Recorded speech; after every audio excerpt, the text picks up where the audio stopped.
दोस्तों, आज की कहानी है मुंशी प्रेमचंद की वफा का खंजर। विजयगढ़ और जयगढ़ राज्य में कई तरह की समानताएं थी। दोनों ही बेहद संपन्न, मजबूत और धार्मिक राज्य थे।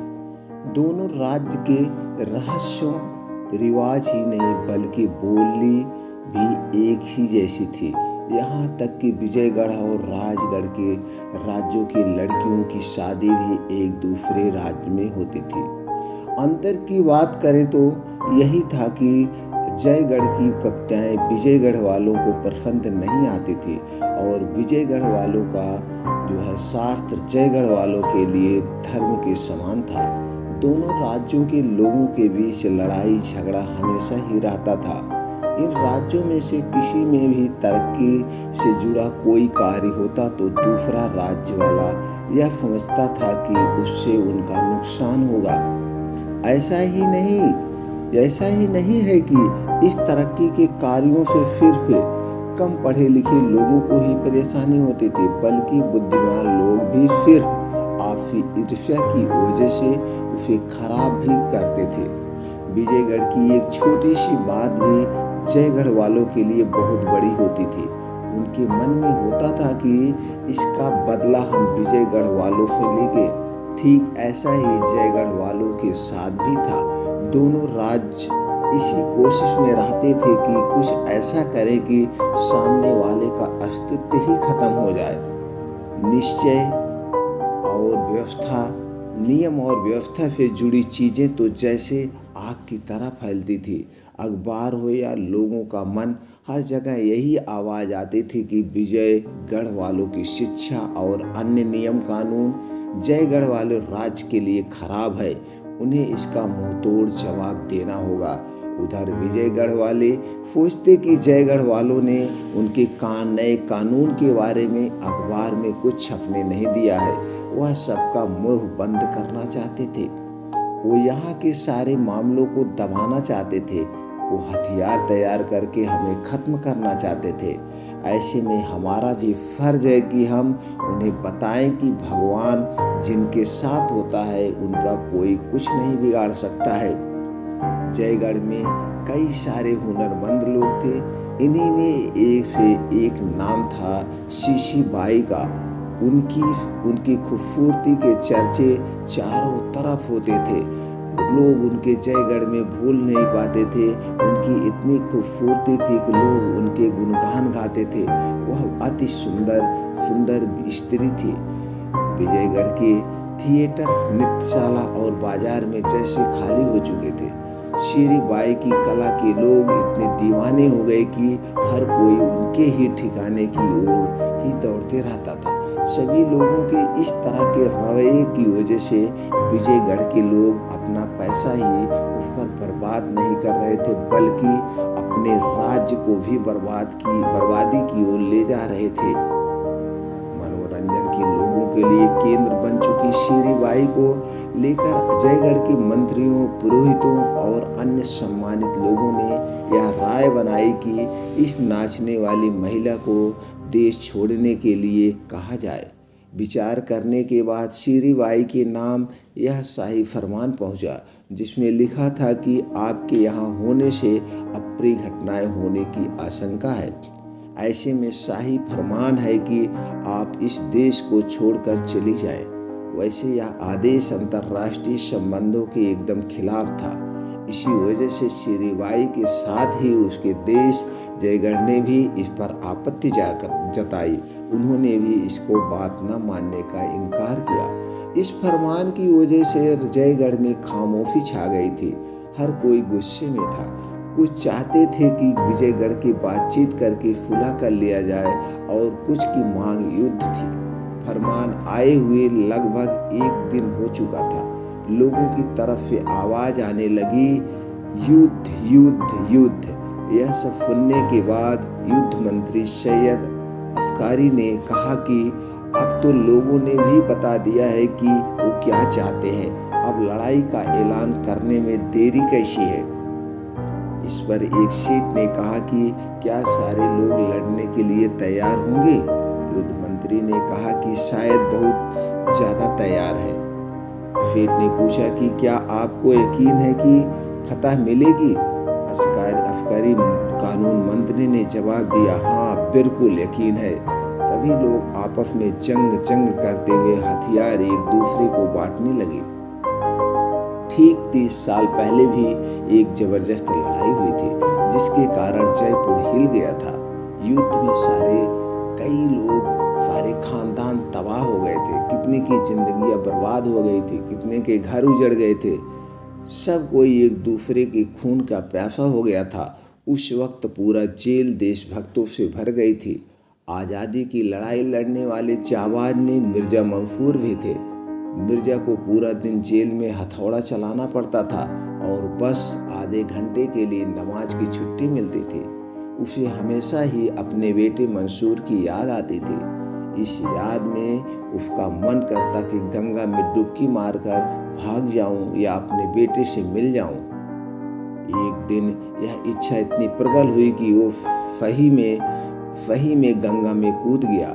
रात भर वो गंगा में गोते लगाता रहा। किसी तरह सुबह वह किनारे तो पहुंचा, लेकिन उसके शरीर में बिल्कुल जान नहीं बची थी। सांसें चल रही थी, लेकिन हालात अधमरी जैसी थे। किसी तरह हिम्मत करके वो आगे बढ़ा और अपने बेटे को अस्करी से मिलने के लिए पहुंचा दिया। फिर 3 दिन बाद मंसूर अपने बेटे अस्करी को अपने गोद में लिए हुए विजयगढ़ पहुंच गया। अपने हुलिया और पहचान बदलकर मंसूर ने मिर्जा जलाल नाम रख दिया। शरीर इतना हट्टा कट्टा था कि उसे सिपाही बना दिया गया और होते होते वह पहाड़ी किले का सूबेदार बन गया। भले ही वह जयगढ़ को पीछे छोड़ आया था, लेकिन देशभक्ति उसके दिल में कूट कर भरी हुई थी। वह हमेशा अपने बेटे अस्करी को जयगढ़ दिखाकर कहता था कि वो तुम्हारा वतन है, वहीं से तुम हो। जब भी तुम्हें मौका मिले अपने देश की सेवा करने से पीछे मत हटना। पिता की इन सभी बातों से अस्करी के दिल में बड़ा प्रभाव पड़ता था। वह भी बड़ा होकर बहुत बड़ा देशभक्त बना। वह सीधे विजयगढ़ से जयगढ़ गया और फौज में भर्ती हो गया और कुछ ही समय में अपने युद्ध कौशल से युद्ध मंत्री बन गया था। अब देश में उठ रही युद्ध की मांग को देखते हुए जयगढ़ ने विजयगढ़ को शीरीबाई को उनके देश पहुंचाने के लिए 24 घंटे का अल्टीमेटम दिया।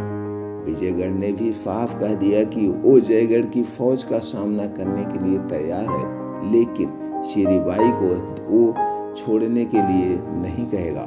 उसे अदालत से सजा जरूर मिलेगी। जयगढ़ को विजयगढ़ के मामलों में दखल न देते हुए अपने कदम पीछे खींच लेने चाहिए। विजयगढ़ से ऐसा जवाब मिलने के बाद अस्करी ने अपने पिता मिर्जा जलाल को खुफिया तरीके से एक पत्र भिजवाया।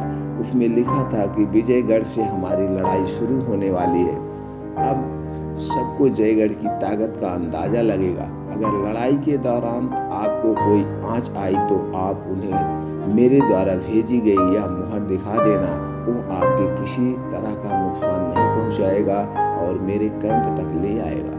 साथ ही कभी मुझे आपकी जरूरत पड़ी तो मुझे पता है आप हमेशा मेरे साथ खड़े रहेंगे। धन्यवाद। यह खत भेजने से तीसरे दिन ही जयगढ़ ने पूरे बल के साथ विजयगढ़ पर आक्रमण कर दिया। दोनों राज्यों की फौज का मुकाबला एक दूसरे से मंदौर से करीब 5 मील की दूरी पर हो रहा था। लड़ाई में विजयगढ़ के पास तोप की ताकत ज्यादा थी तो जयगढ़ के पास पराक्रमी सैनिक थे। होते होते लड़ाई 1 महीने तक चली। इस दौरान सब कुछ शमशान सा बन गया, लेकिन दोनों देश के बीच युद्ध रुक नहीं रहा था। फिर ऐसा समय आया कि विजयगढ़ पूरी तरह से जयगढ़ पर भारी पड़ने लगा। हर बार जयगढ़ को हार का मुंह देखना पड़ रहा था। अस्करी को पूरा जयगढ़ कोस रहा था कि इसकी वजह से युद्ध शुरू हुआ और सारे लोग तितर बितर हो गए। ऐसे हाल में अस्करी को सूझा कि मेरे पिता जिस किले की रखवाली करते हैं वो विजयगढ़ से अलग हो जाए तो आसानी से इन्हें हराया जा सकता है। उसने पिता को खत लिखकर कहा कि अब आप ही मेरी मदद कर सकते हैं। आपको अपने वतन का वास्ता है, आपको जयगढ़ को जिताने के लिए उस किले पर जीत हासिल करने में हमारी मदद करनी होगी। यह खत पढ़ते ही अफसरी के पिता मिर्जा जलाल किले पर बैठे बैठे सोचने लगे कि आखिर मेरे बेटे की हिम्मत कैसे हुई मुझे ऐसा खत लिखने की। मैं भले ही अपने वतन से बेहद प्यार करता हूँ, लेकिन विजयगढ़ ने मुझे मुसीबत के समय सहारा दिया है। मैं इसके साथ गद्दारी कैसे करूँ? ऐसा करके ऊपर वाले को क्या मुंह दिखाऊंगा? वहां से मेरे कर्म को भोगने के लिए बेटा या कोई दूसरा थोड़ी आएगा। जो भी करूंगा मैं उसे खुद ही भोगना पड़ेगा। तभी मन में हुआ कि बेटा का मुंह भी कैसे छोड़ दूं। तब तक शाम ढल गई थी और जयगढ़ में विजयगढ़ की अफसर की वर्दी पहना एक इंसान अस्करी के टेंट से बाहर निकला। फिर वो विजयगढ़ के घायलों की लाइन में जाकर जमीन पर तुरंत लेट गया। जैसे जैसे रात हुई, जयगढ़ वालों में विजयगढ़ के किले पर हमला कर दिया। इस अंधेरे में गोला बारूद उन्होंने चला दिए। आराम से सब कुछ करते तो कम से कम ज्यादा लोगों की जान भी नहीं जाती और विजयगढ़ वालों को कुछ पता भी नहीं चलता। तभी मिर्जा के मन में हुआ कि ये लोग बहुत यहाँ तक पहुँच तो गए, लेकिन जा नहीं पाएंगे, और अगर पहुँच गए हैं तो मुझे क्या करना चाहिए। फिर मन से आवाज़ आई कि 30 साल से जिस जगह से इज्जत मिली उनके साथ दगा करने की मैं सोच भी नहीं सकता।